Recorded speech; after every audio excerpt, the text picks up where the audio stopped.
Hi, good. How Sarah, are how are you? you? Good, thank you. So I guess we'll start with the order of with Tom, if that's okay. Sure. Uh, so, a lot of times we believe in this whole phrase about how love is blind, but I feel like with George, we're learning that we're sometimes more in love with the idea Hmm. of that person. In this case, like he is with Ida.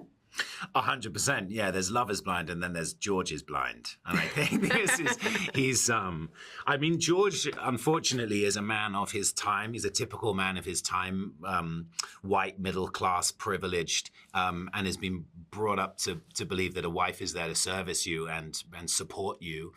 Um, And I believe that he is in love with the idea of what Hedda would be. You know, she's the general's daughter. She's bohemian and intelligent and a woman known around the town. She's sort of a sort of a celebrity in this area. So to be married to her gives George status. It gives him an access to an area, instant sort of free pass into a lot of these areas of society that you wouldn't usually be able to go. But it's not really her that he's in love with. You know, arguably they only truly speak to each other once in the movie and are really honest with each other around the fireplace. And even there, she's lying to him. You know, she's playing him, and even though perhaps he believes his feelings at that moment particularly to be genuine, that I do love this woman, we will make a life together, which she will be this subservient wife.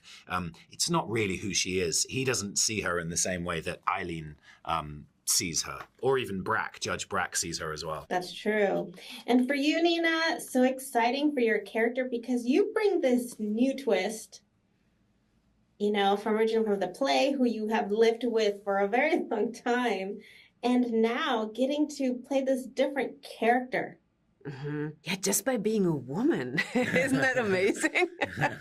Yeah, it's just a gender switch that makes it all different, that gives it a different perspective and challenges all the characters in the play in a different way, So I think it was for all of us very interesting to see what this Eileen Löfborg does to the dynamic of this whole thing and how we interact with each other, what her fight is within all of that for Hedda, but also for herself, how she navigates this party and then at a certain point, this room of only men that she has to kind of convince that she's worth being part of their gang, so to speak.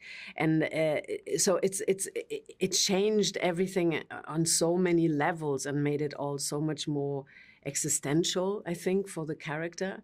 And her whole bow, like when she enters, how you see her entering the story and how she leaves the story, a lot is going on in between that.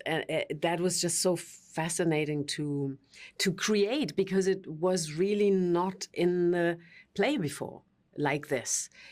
Also because Nia made this fantastic move in my eyes that she put this whole material into this one party night.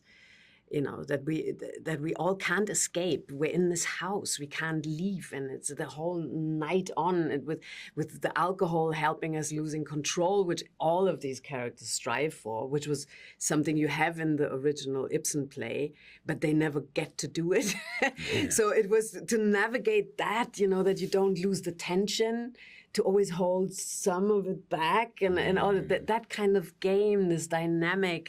It was just fascinating to work on. Yeah. Well, I loved it. Congratulations. I loved Hedda, but Eileen, I was leaning towards her. So thank you. I will tell her. Hedda, I mean.